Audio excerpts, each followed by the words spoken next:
কপালভাতি প্রাণায়ামের উপকারিতা এবং কারা এই প্রাণায়াম করবেন না।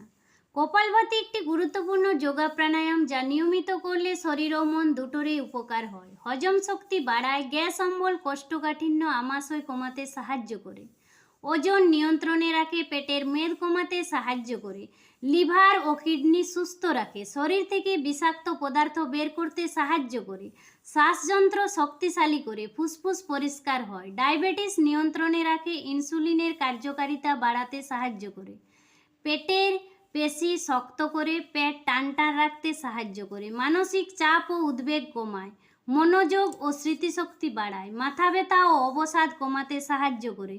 অন্যান্য উপকারিতা: ত্বক উজ্জ্বল করে, রোগ প্রতিরোধ ক্ষমতা বাড়ায়, শরীরে শক্তি আনে। সতর্কতা: আসুন জেনে নিন কারা এই যোগ প্রাণায়াম করবেন না। যাদের হৃদরোগ রয়েছে, উচ্চ রক্তচাপ, হার্নিয়া, গর্ভাবস্থায় এবং টিবি এর ওষুধ চলাকালীন না করাই ভালো। ধীরে ধীরে শুরু করুন, 20 থেকে 30 বার প্রথমে করুন, ধীরে ধীরে বাড়াবেন। আমার যোগা ভালো